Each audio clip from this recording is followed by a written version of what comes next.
প্রিয় দর্শক বন্ধুরা, এই মুহূর্তের জন্য জোরালো সংবাদ উঠে আসছে। বদলি শুরু হলো স্কুলে। এবার কিন্তু শিক্ষা দপ্তরের বড়সড় উদ্যোগ। অবশ্যই অত্যন্ত গুরুত্বপূর্ণ খবর।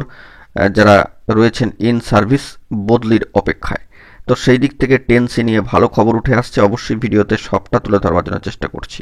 ভিডিওটিকে শেষ পর্যন্ত ওয়াচ করবেন, কোনোভাবে কিন্তু স্কিপ করবেন না। চ্যানেলটিকে অতি অবশ্যই সাবস্ক্রাইব করে নিয়ে সঙ্গে থাকবেন। চলুন কথাবার্তা না বাড়িয়ে মূল টপিকে আমরা ফোকাস করি। তো বন্ধুরা, ছাত্র শিক্ষক অনুপাত ঠিক রাখতে এবার কিন্তু শিক্ষা দপ্তরের উদ্যোগে বদলি প্রক্রিয়া শুরু হচ্ছে স্কুলে। অত্যন্ত বড়সড় উদ্যোগ, যেখানে স্কুলে শিক্ষক শিক্ষার্থী অনুপাত ঠিক রাখতেই শিক্ষক বদলি প্রক্রিয়া শুরু করছে স্কুল শিক্ষা দপ্তর। স্কুল সার্ভিস কমিশনের এই সংক্রান্ত আইনের 10C ধারা প্রয়োগ করে এই বদলি করা হচ্ছে বা হয়েছে।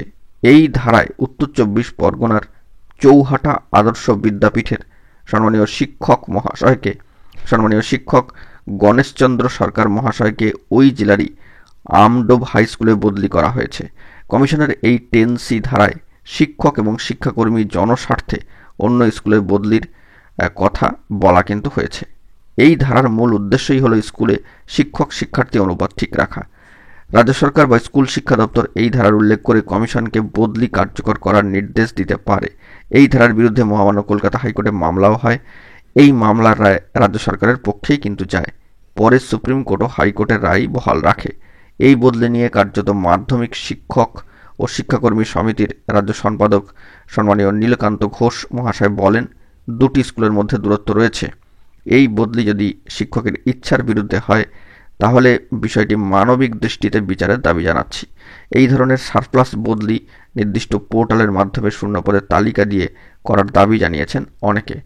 অর্থাৎ বলা যেতে পারে 10C ধারার প্রয়োগ করে এবার কিন্তু স্কুলে শিক্ষক বদলি সংক্রান্ত বিষয়ে খবরাখবর উঠে আসলো, যা অত্যন্ত একটি ভালো খবর আপডেট।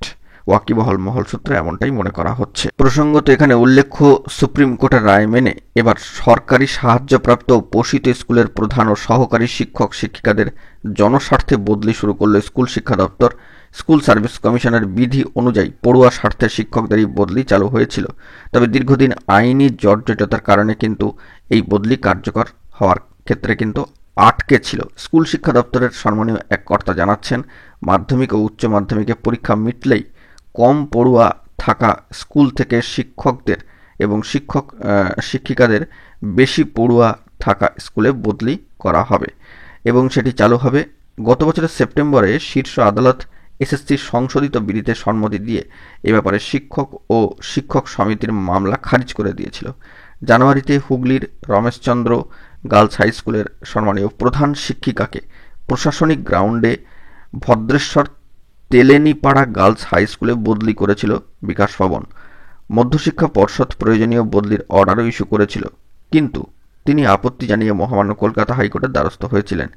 মহামান্য আদালত তার আবেদন খারিজ করে দিয়েছেন। প্রসঙ্গত উল্লেখ্য, রাজ্যের বিভিন্ন স্কুলে পড়ুয়া অনুপাতে শিক্ষক শিক্ষিকার হার বজায় রাখতে স্কুল শিক্ষা দপ্তর সমীক্ষা করছে।